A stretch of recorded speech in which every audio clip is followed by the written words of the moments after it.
किताब मुकद्दस में से यर्मिया की किताब के 34वें बाब की तिलावत। और शाह बाबुल नबूकदनेस्सर और उसकी तमाम फौज और रोए ज़मीन की तमाम सल्तनतें जो उसकी फरमारवाई में थीं और सब अक़वाम यरूशलेम और उसकी सब बस्तियों के खिलाफ जंग कर रही थी, तब खुदावंद का ये कलाम यर्मिया नबी पर नाज़िल हुआ कि खुदावंद इसराइल का खुदा यूँ फरमाता है कि जा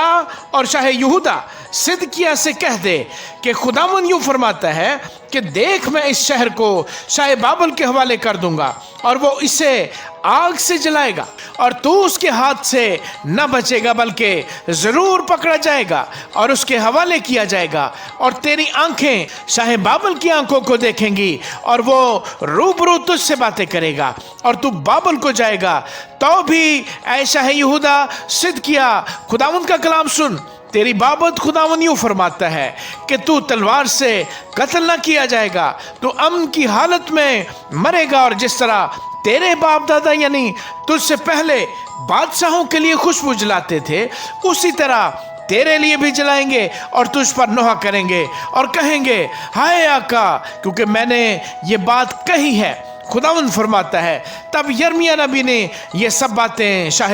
यहूदा सिदकिय्याह से यरूशलेम में कहीं, जबकि शाह बाबुल की फौज यरूशलेम और यहूदा के शहरों से जो बच रहे थे यानी लकीस और अज़ेका से लड़ रही थी, क्योंकि यहूदा के शहरों में से यही हसीन शहर बाकी थे। वो कलाम जो खुदावंद की तरफ से यर्मिया पर नाज़िल हुआ जब सिदकिय्याह बादशाह ने यरूशलेम के सब लोगों से अहद व पैमा किया कि आज़ादी की मुनादी की जाए कि हर एक अपने गुलाम को और अपनी लौंडी को जो अबरानी मर्द या औरत हो आज़ाद कर दे, कि कोई अपने यहूदी भाई से गुलामी ना कराए। और जब सब उमरा और सब लोगों ने जो इस अहद में शामिल थे सुना कि हर एक को लाजम है कि अपने गुलाम और अपनी लौंडी को आज़ाद करे और फिर उनसे गुलामी न कराए, तो उन्होंने अतायत की और उनको आज़ाद कर दिया। पर उसके बाद वो फिर गए और उन गुलामों और लौंडियों को जिनको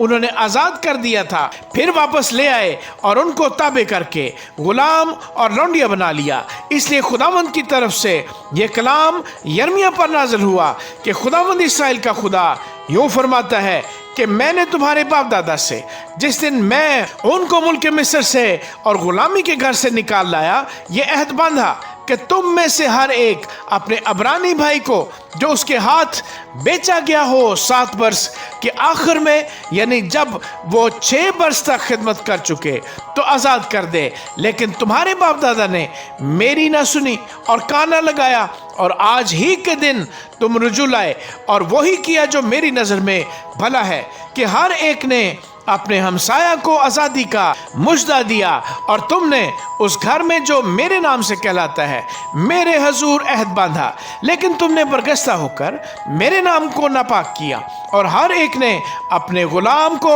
और अपनी लौंडी को जिनको तुमने आज़ाद करके उनकी मर्जी पर छोड़ दिया था फिर पकड़कर ताबे किया कि तुम्हारे लिए गुलाम और लौंडियाँ हों। इसलिए खुदावंद यूँ फरमाता है कि तुमने मेरी न सुनी कि हर एक अपने भाई और अपने हमसाया को आज़ादी का मुजदा सुनाए। देखो खुदावंद फरमाता है मैं तुमको तलवार और वबा और काल के लिए आज़ादी का मुजदा देता हूँ और मैं ऐसा करूँगा कि तुम रोए ज़मीन की सब मुमलकतों में धक्के खाते फिरोगे। और मैं उन आदमियों को जिन्होंने मुझसे अहद शिकनी की और उस अहद की बातें जो उन्होंने मेरे हजूर बांधा है पूरी नहीं की, जब बछड़े को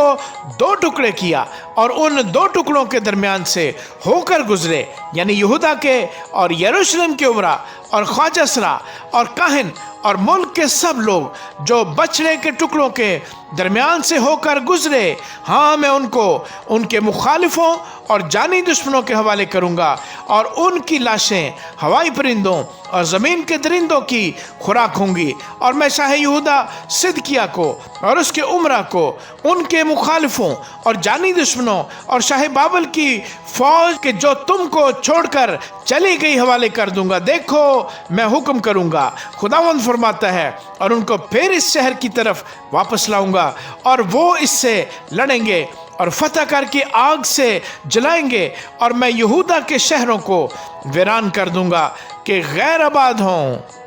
آمین.